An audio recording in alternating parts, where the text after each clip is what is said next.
할렐루야, 아멘. 오늘도 주일 예배 나오신 여러분 환영하고 축복합니다.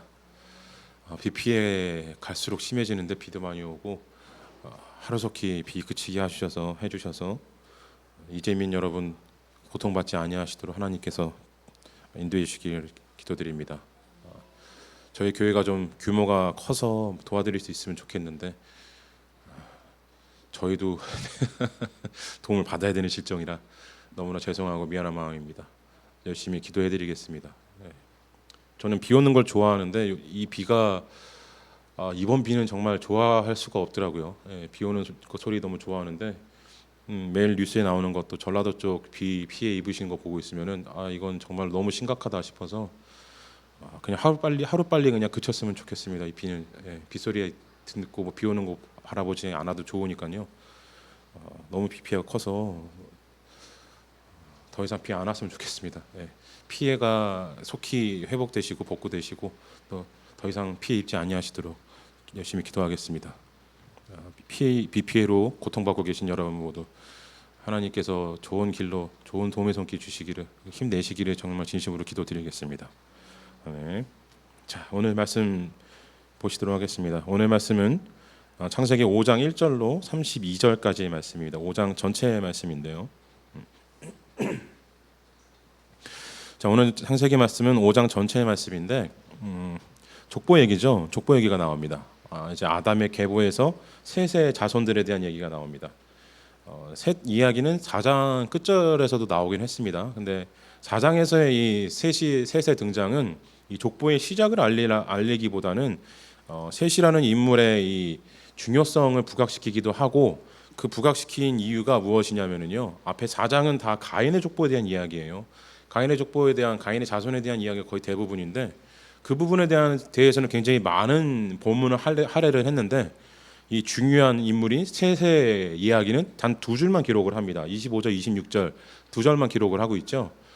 이 이유는 제가 지난주에도 설교 말씀에서도 제가 설명을 드렸지만 인간의 문명이 이렇게 길고 장대하고 크고 화려하지만 하나님의 이 문화는 작을 따내는 거예요. 두 절밖에 안 될 정도로 작다라는 겁니다. 근데 세상을 구원할 힘이 어디서 나왔냐? 바로 이 두 절에서 나왔다라는 걸 보여주고 있는 거예요. 그리고 이 두 절을 하나님이 보고 계시다라는 걸 보여주고 있는 겁니다. 그 증거가 바로 이 5장 말씀이라고 할 수 있습니다. 우리가 5장 말씀을 보면은요, 너무 길어요. 긴데 대부분의 내용이 뭡니까? 족보 얘기예요. 누가 누구를 낳았고 몇 세에 죽었더라, 몇 년을 살다가 몇 세에 죽었더라, 몇 세에 무슨 일이 있었더라, 몇 세에 누구를 낳았더라. 이게 굉장히 의미 없어 보입니다. 중요한 인물 같지도 않아요. 그냥 등성등성 중요한 인물이 군데군데 보일 뿐이지 그들을 설명하기 위해서 썼다고 하면 이해가 되긴 하는데 근데 너무 자세하게 너무 많이 쓴 거 아닌가? 그냥 누구가 누구를 낳고 누가 누구를 낳고 누구 낳고 누구 낳고 누가 노아를 낳았더라 이러면 되는 거 아닌가? 이렇게 생각할 수가 있어요. 근데 성경에서는 그렇지가 않고 꽤 세밀하게 기록을 하고 있습니다. 성경에서 한 절을 할애를 했다라는 것은 굉장히 많은 할애를 한 거예요. 성경에서 인물의 이 한 절에 기록되는데 그냥 이름만 나오는 경우가 허다하잖아요. 그런데 이름만이 아니라 몇 세를 살았고 몇 년을 살았고 그리고 몇 세에 죽었고 누구를 낳았다 이런 얘기 다 하잖아요. 그러니까 굉장히 자세한 성경에서는 굉장히 많은 부분을 할애한 겁니다. 그러니까 이 32절밖에 안 되는 5장의 9절에서 한 사람에게 3절, 2절 이렇게 할애를 했다라는 건요. 굉장히 중요한 인물들이라는 얘기를 하고 있는 거예요. 근데 그 인물들에 대한 기록이 다 남아있진 않아요. 성경에서도. 그냥 여기서만 다 끝입니다. 그럼 도대체 이게 무슨 의미를 가지고 있을까? 이게 왜 증거가 될까라고 생각하실 수가 있어요. 자, 근데 그것은 우리가 이 성경만 바라보았을 때는 그렇게 느껴질 수가 있습니다. 성경으로만 봤을 때는 이게 무슨 의미가 있지라고 생각이 될 수 있어요. 그런데 이것을 성경을 좀 벗어나서 생각을 해보면은요, 이게 굉장한 기록이라는 것이 이렇게 우리가 인식할 수 있는 것이 일단 우리 우주를 한번 생각을 해보세요. 우주를 생각해 보시면은 항성과 행성과 그리고 위성이 있습니다. 이 항성이라는 게 우리가 흔히 말하는 별이에요. 별, 반짝반짝 빛나는 별. 우리 태양계에서 항성은 하나밖에 없어요. 태양, 그죠? 태양이 항성이고 그 주변을 돌고 있는 뭐 수금주와 목토, 천해명, 명왕성은 얼마 전에 이제 태양계 아니라고 판정을 내려긴 했지만 어쨌든 그렇게 항성 주변을 돌고 있는 이 별 같은 애들이 있잖아요. 이게 뭐냐면 이게 행성입니다.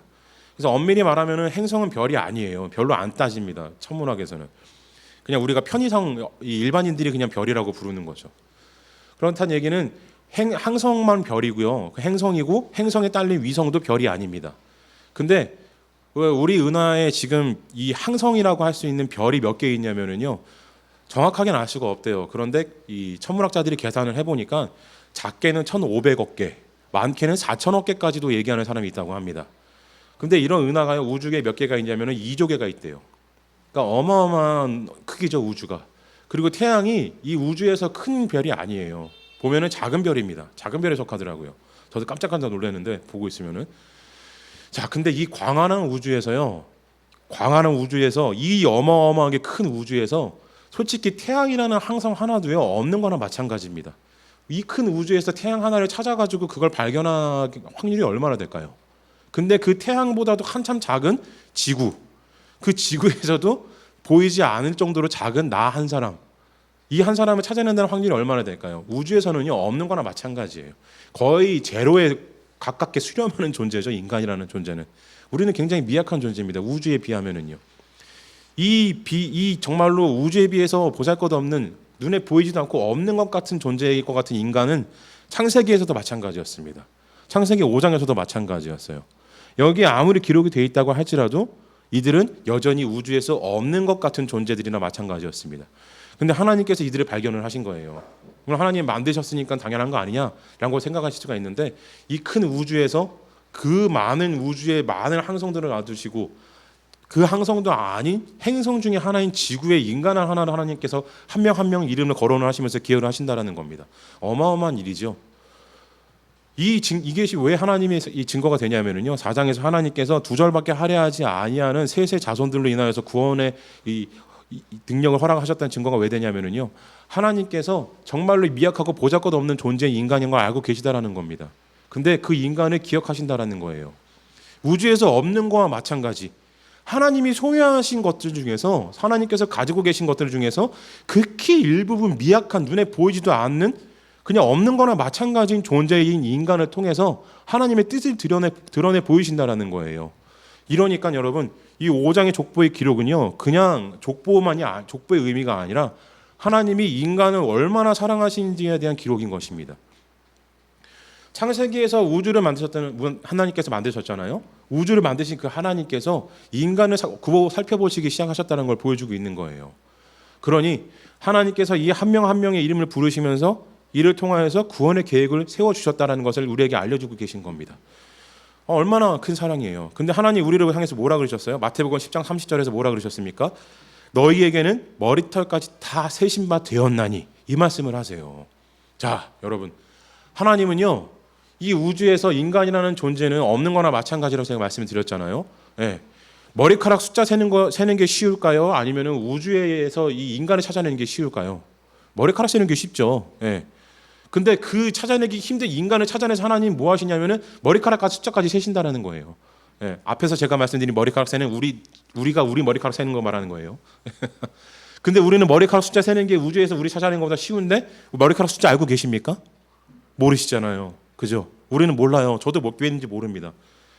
아침에 제가 머리 빗으면서 몇 개가 떨어졌는지도 몰라요. 네. 몇 개가 자라나는지도 모릅니다. 하나님은 알고 계시다라는 거예요. 이 광활한 우주에서 없는 거와 마찬가지 인간을 찾아내시고 내 한 영혼을 불러주시고 발견하시고 그를 눈에 보아주시는데, 그냥 보시는 것만이 아니라 머리카락 숫자까지 세실 정도로 우리를 사랑하신다는 겁니다. 이거 우리를 얼마나 자세하게 알고 계시고 얼마나 깊이 사랑하신다는 걸 보여주고 계신 거예요. 창세기 5장 기록이 바로 그런 의미를 담고 있습니다. 하나님께서 인간을 살펴보실 때, 굽어 살펴보실 때 그냥 버려두셔가지고 너네가 알아서 살아라.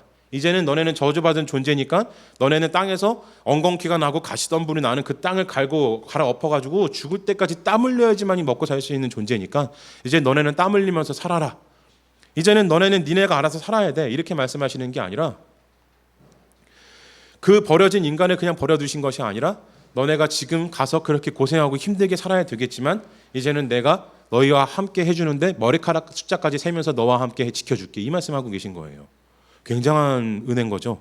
이 굉장한 하나님의 사랑이 그냥 우리를 버려두신 것이 아니라 우리와 함께 하신다는 겁니다. 우주에 우리만 있는 것처럼 느껴지지만 우리만 있는 게 아니라는 거예요. 이 말씀이 굉장히 은혜로운 이유가 누가복음 21장 18절에서 뭐라고 말씀하셨냐면요, 그러나 너희는 머리카락 하나도 잃지 않을 것이다. 이 말씀하셨어요. 이게 뭡니까? 하나님이 왜 우리의 머리카락을 세세요? 왜 우리의 머리카락을 세십니까? 할 일 없으셔서. 그러지 않잖아요. 한가하셔서? 취미생활로? 오늘은 머리카락 좀 세볼까? 야 일로 와봐. 그래가지고 이렇게 세시나요? 아니잖아요. 그죠? 왜 세십니까? 지켜주시려고 세시는 거예요. 머리카락 하나도 잃지 않게 해주시려고 지켜주시는 겁니다. 숫자를 알아야지 지킬 거 아니에요. 양이 몇 마리 있는지 알아야지 누가 없어졌는지 몇 마리가 없어졌는지 알 거 아닙니까? 내 머리카락 왜 세세요? 내 머리카락 몇 개 없어졌는지 알기 위해서 세시는 거예요. 네. 이 하나님의 사랑이 바로 이 창세기 5장에 기록되어 있는 족보에 기록되어 있는 의미입니다. 하나님이 인간의 나이를 왜 아셔야 돼요? 인간이 몇 년 사는지 아실 필요가 뭐 있습니까? 아실 필요 없잖아요, 솔직히. 그죠? 자녀 누구 낳았는지 몇 명 낳았는지 하나님 그거 아실 필요 뭐 있어요? 하나님께서 이미 창세기에서 앞에 사건에서 아담과 하와의 죄 때문에 인간을 버리셨다고 한다면은 이제는 니네가 알아서 먹고 살아야 되고 니네 힘으로 살아가야 돼. 너네는 이제 나하고 완전히 끊겨진 존재다. 하나님 그래서 말씀하시면서 완전히 관계를 끊으셨다고 한다면은 인간의 나이와 이런 자세한 거 뭐 아실 필요가 있겠습니까? 그냥 버려두시고 가끔씩 한 명 괜찮은 애 있으면 불러가지고 걔를 세워가지고 내가 너를 불렀다 이렇게 말씀하시면 그것도 감지덕지 해야 되는 게 인간이잖아요. 근데 하나님 그러지 않으셨다라는 거예요. 아담을 낳고 살인자인 가인에게도 관심을 두셨고 가인의 자손들이 살인자의 자손이어서 살인한 그들의 그 생활까지도 하나님이 다 지켜보고 계셨다라는 겁니다. 그들이 몇 살에 살았는지 얼마나 했는지 무슨 일을 했는지 다 보고 계셨다는 거예요. 그리고 그와 동일하게 4장에서는 2절밖에 할애되지 아니하였던 그 구원의 족보의 시작인 에노스라는 존재, 셋이라는 사람에 대해서 하나님께서 2절밖에 미약하게 바라보고 계시는 것 같았지만 결국에는 그렇지 않으셨다라는 겁니다. 그의 삶도 하나님께서 지켜보고 계셨고 그 선한 자의 길, 의인의 길을 하나님께서 다 함께하고 계셨다라는 것을 말씀하고 계시는 거예요. 이를 통해서 우리가 가질 수 있는 것은 하나님께서 내가 살아가는 데 있어서 아무런 관여가 없고 나와 함께하지 아니하시지 않다라는 겁니다. 우리가 절망 가운데 빠져 있을 때는요, 하나님의 음성이 들리지 않는 것 같아요. 하나님의 기도의 소리가, 기도의 응답이 들리지 않을 때가 있습니다. 왜 응답 안 해주시지? 내가 이렇게 고통받고 있는데 하나님은 왜 나에게 대답을 안 해주실까? 왜 하나님은 침묵하시는 것 같지? 나는 왜 이렇게 고통받으면서 힘들게 살아야 하나? 저들은 저렇게 행복하게 잘 사는데 나는 왜 고난 가운데 빠져 있을까? 근데 여러분, 하나님께서 그걸 그냥 두고 보고 계시는 게 아닙니다. 버려두고 계시지 않다라는 거예요. 그 고통하고 신음할 때 하나님 같이 고통하고 신음하고 계세요. 근데 왜 응답이 없습니까? 때가 아니기 때문에 응답이 없는 거예요. 근데 이 때가요, 여러분, 제가 누누이 말씀드리지만 하나님의 때는요, 우리가 알지 못해요. 그리고 그 때라는 것이요, 정해져 있지 않습니다. 무슨 말이야? 때가 왜 정해져 있지 않아? 무슨 뜻이냐면요, 하나님이 언젠가는 내가 이 애에게 고난을 줘가지고 그 고난이 언제쯤 가면은 내가 이때 개입을 해가지고 얘에게 은혜를 줘가지고 구원의 최고의 피크를 올려야지 이렇게 하시는 게 아니라요, 고난받고 있을 때, 고통받고 있을 때 하나님께서 함께 동행해 주세요. 그리고 같이 하나님께서 슬퍼해 주십니다. 같이 아파하세요. 먼저 십자가 잘 죽으실 정도로 사랑하셨잖아요. 머리카락까지 세워주시고 그 세워주신 머리카락을 지켜주시기 원하신 하나님께서 자녀가 고통받는 거 왜 그걸 모르시겠습니까? 왜 관광하시겠냐는 거예요. 근데 왜 때가 안 되었다고 말씀드리냐면요, 우리가 하나님께 온전히 내어놓지 않는다라는 겁니다. 내 인생에 하나님께서 머리카락까지 다 세고 계시는데 그 머리카락까지 세고 계신 하나님께 내 모든 아픔과 슬픔을 다 아랬냐는 거예요. 물론 각자의 나름의 방법이 있겠죠. 예, 사정이 있습니다. 하나님께 다 말씀드리지 못하는 것도 있고 믿음이 가지 않는 것도 있을 수가 있어요. 혹은 전에 내가 기도해 보니까 응답이 없어서 나는 더 이상 하나님 신뢰하지 못하겠다, 이게 기도로 될 일이 아니던데, 이렇게 판단하시는 분들 분명히 있어요. 근데 그게 시험입니다, 여러분. 그거 이겨내셔야 돼요. 하나님께서 인간에게 응답을 안 주실 때는요, 인간에게 그 일을 응답이 없이도 이겨낼 만한 힘이 있거나 아니면 도와줄 사람, 천사로 메신저로 보내준 주변에 좋은 사람들이 있을 때는 하나님 응답을 굳이 안 주셔도 그 사람들이 응답이고 여러분의 능력과 여러분의 믿음이 응답이기 때문에 하나님이 그 모습을 바라보고 계시는 거예요. 하나님이 응답을 주실 때는요, 정말로 직결로 뭔가 응답이 오고 반응이 올 때는요, 진짜 급한 일 아니거나 아니면 그 사람이 정말로 하나님께 지고지순하게 다가갔을 때 하나님의 응답을 주시는 겁니다. 그럼 우리가 어떻게 해야 돼요? 하나님의 응답이 없을 때는요, 내가 이걸 이길 힘이 있구나라고 생각하시면 됩니다. 하나님이 바라보셨을 때 내가 이걸 이길 만한 존재이기 때문에, 내가 이런 능력이 있는 사람이기 때문에 하나님이 지금 옆에서 응원해주고 계시구나, 이걸 생각하시면 돼요. 그냥 여러분께 희망을 드리려고 하는 게 아니라 진짜 그렇습니다. 하나님은요, 머리카락까지 세고 계시는데 여러분에게 왜 응답 안 주시고 싶으시겠어요? 근데 하나님 왜 잠잠하십니까? 여러분이 그걸 이길 힘이 있기 때문이에요. 혹은 내가 이걸 이길 힘도 없을 것 같은데, 주변에 아무도 없는데 왜 하나님 참육하시지? 나 죽을 것만 같아. 근데 왜 하나님 안 나오실까? 그때 죽을 마음으로 하나님 붙드셔야 됩니다. 죽을 용기로 하나님께 왜 못 나가세요? 그죠? 물론 알아요. 예, 얼마나 이 마음이 아프시니까, 얼마나 이 속상하니까 목숨까지 끊겠습니까?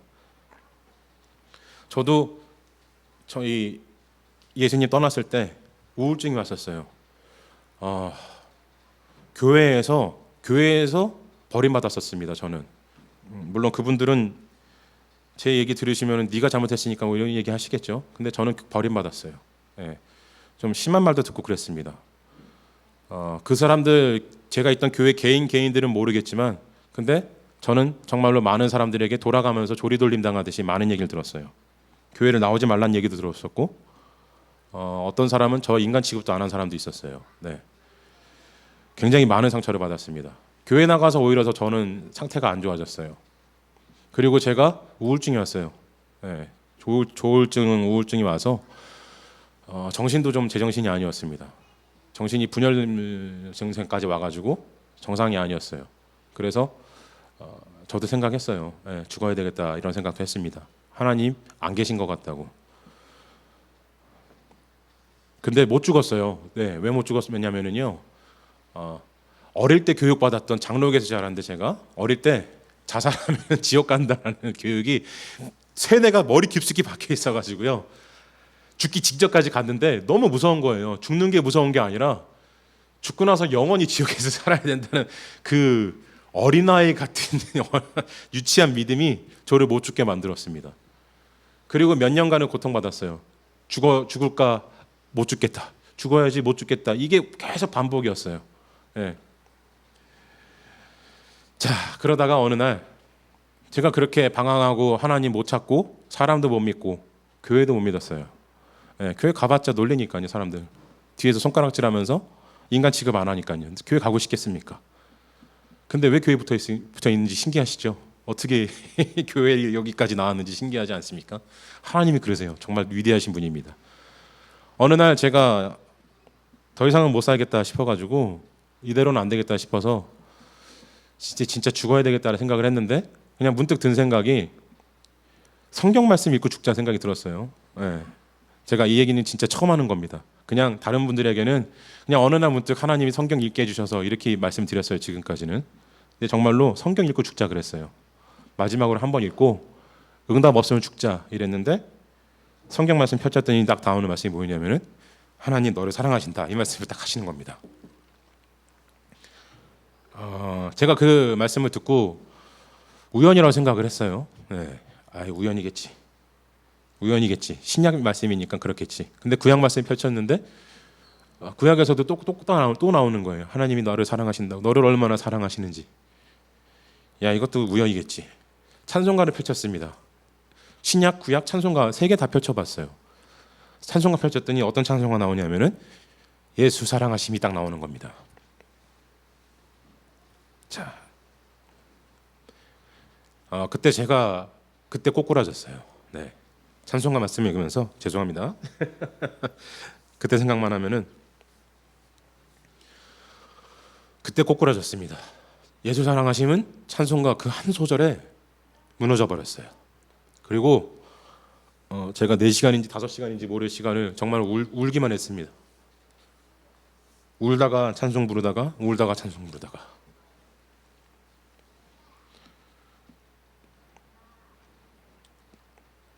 그렇게 4시간 5시간 울고 하나님께 죄송하다고, 잘못했다고, 저도 사랑합니다, 그 고백을 드렸어요. 그때 하나님께서 저를 만지시는 체험을 했습니다. 제가 정말로 많은 경험을 했어요. 고등학교 때부터 하나님 믿으면서, 중학교 때부터 하나님 믿으면서, 열성적으로 하나님 믿으면서 영적인 체험들을 굉장히 많이 했습니다. 온몸이 마비되는 뭐 이런 것도 뭐 겪어봤고요. 영적인 영의 세계도 갔다 와봤고, 귀신도 본 적이 있어요. 네, 여러 가지 일도 했습니다. 귀신 목소리 들은 적 있어요. 저는 여러 가지 일들을 겪어봤어요.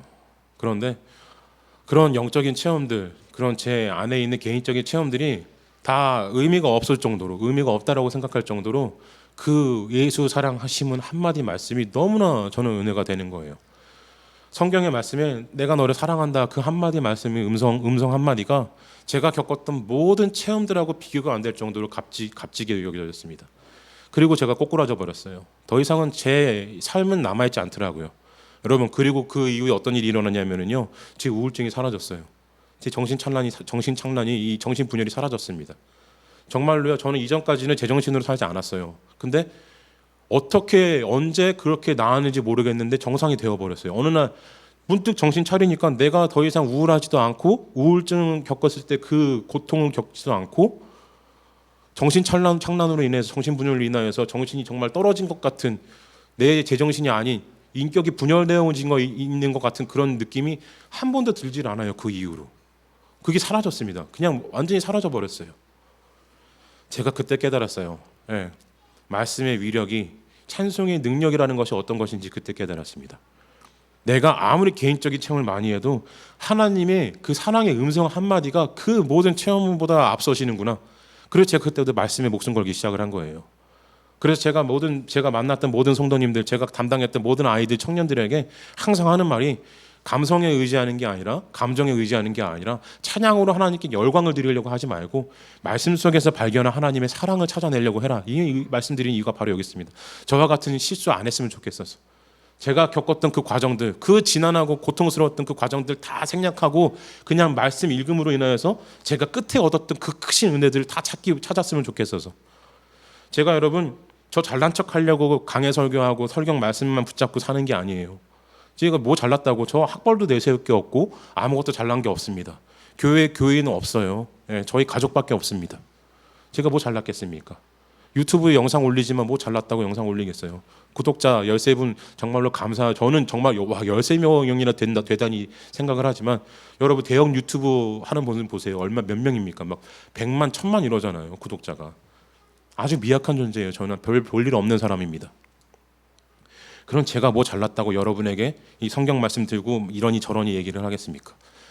성경 말씀이 가장 위대한 힘을 가지고 있기 때문이에요.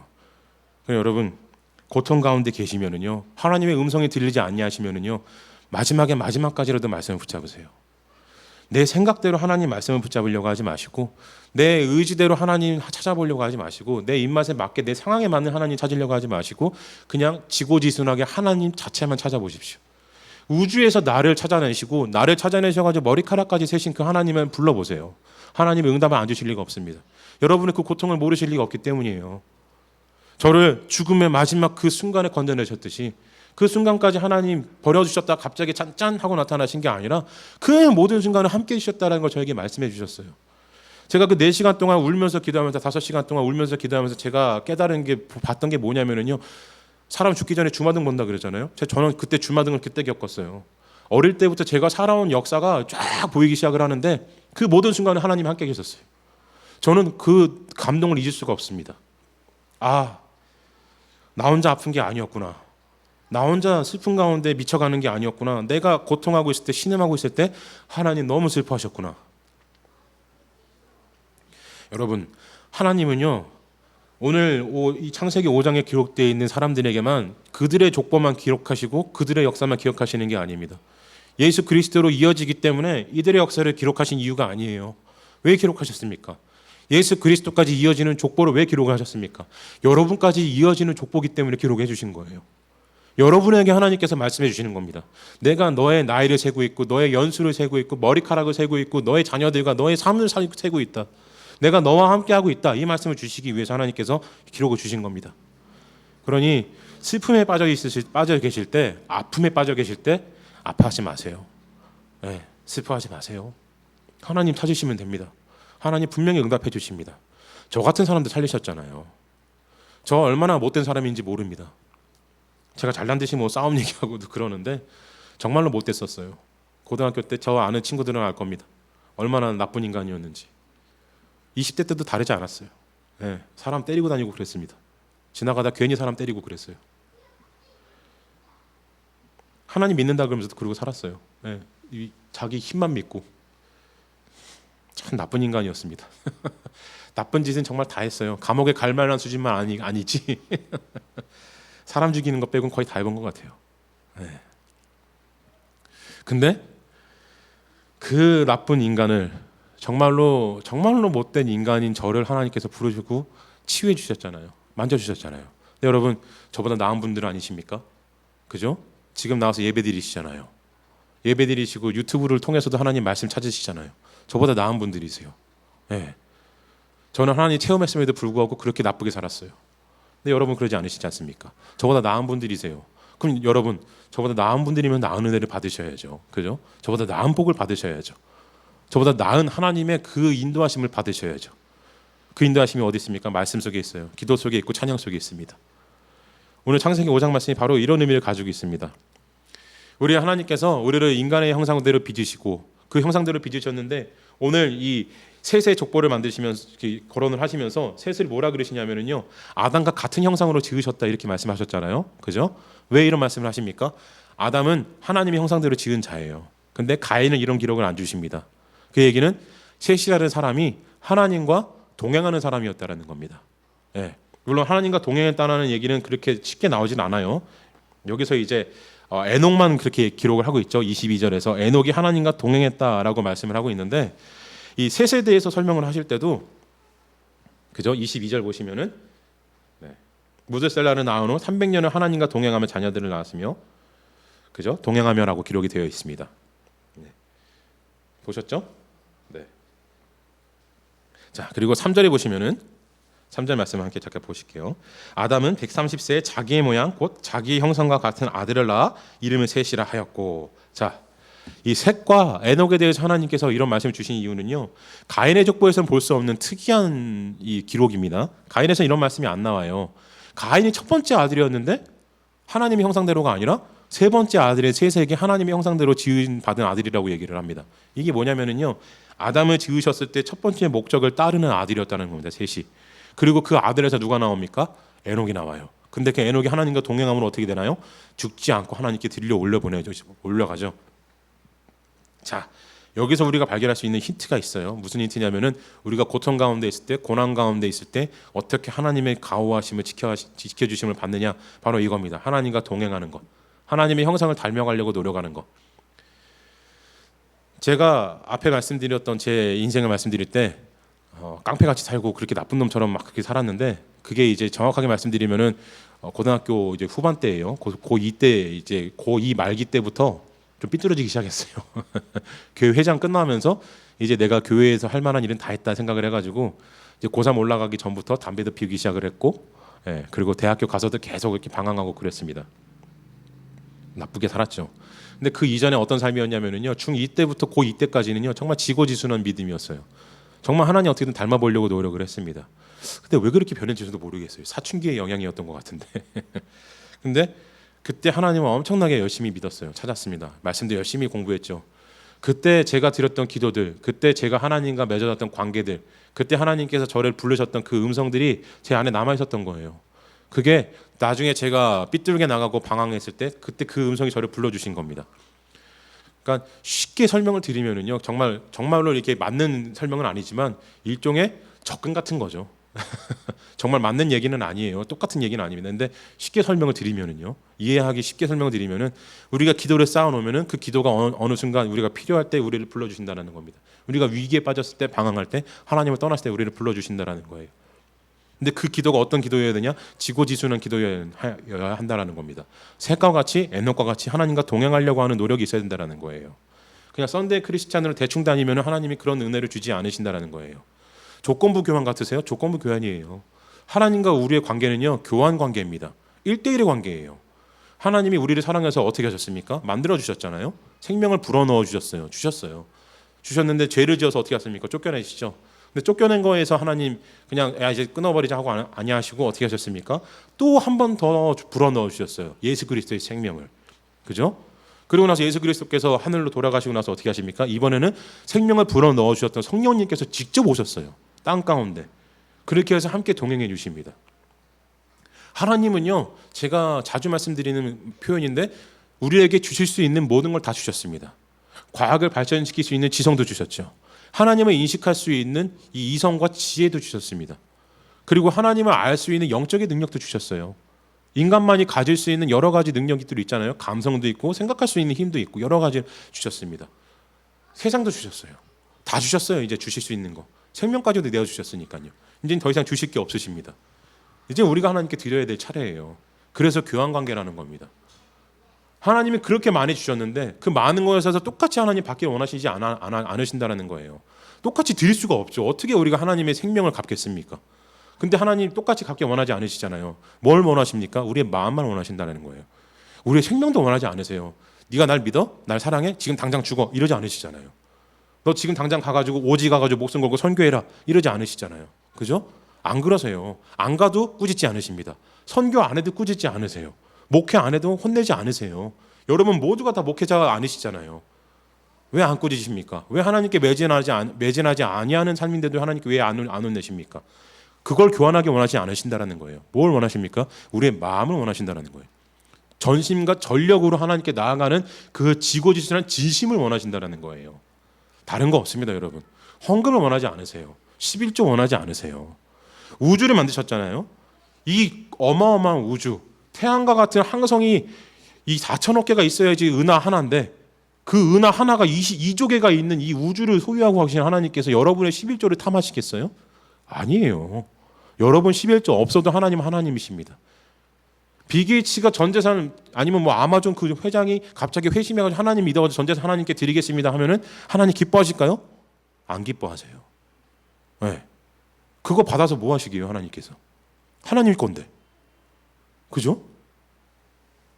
우리가 착각하는 것이 하나님께 드린다는 것은 우리가 많은 것을 드려야 된다는 생각을 하는 거예요. 근데 하나님 그거 원하지 않으신다는 겁니다. 우리의 헌금 솔직히 제 평소의 표현으로 말씀드리면은 헌금 따위예요.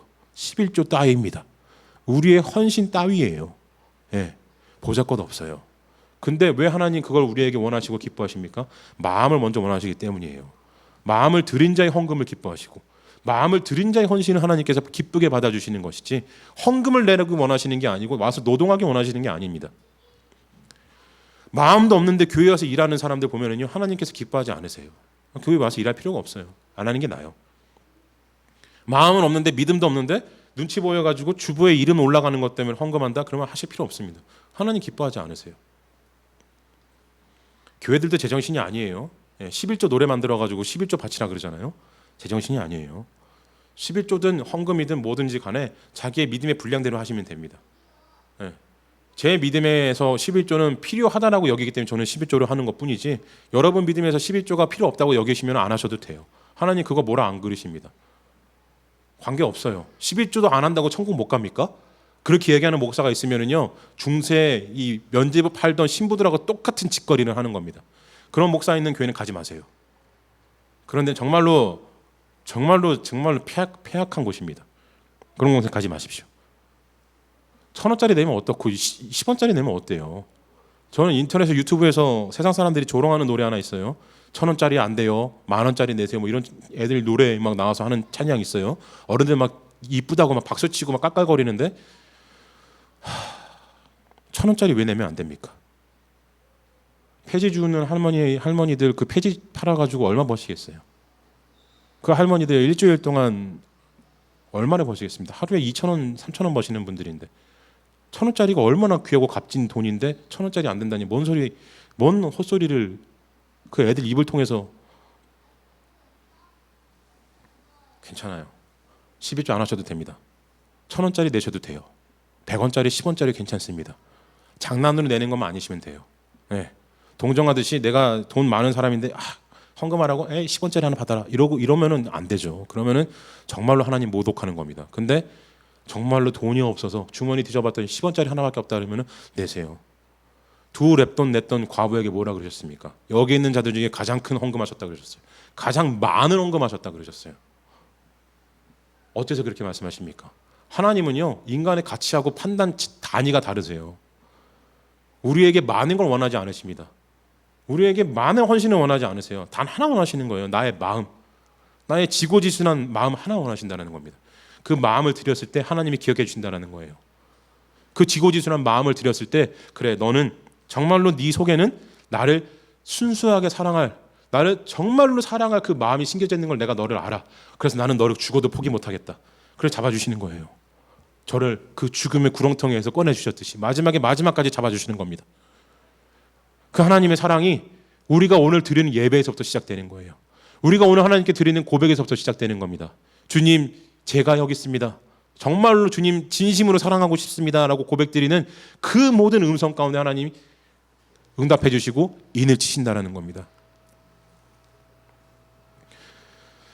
창세기 5장 기록은요, 제가 할 게 정말 뒤에 또 많은 부분이 많은데 너무 시간이 많이 갔어요.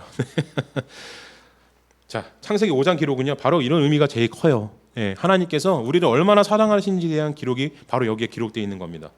사랑하는 성도 여러분, 하나님이 기억하지 않으실 것 같다고 할지라도, 내 인생이 드러나지 않는다고 할지라도, 성경에 기록되어 있는 멋진 사람들과 같이 누군가에게 눈에 띄지 않는다고 할지라도 좌절하지 마십시오.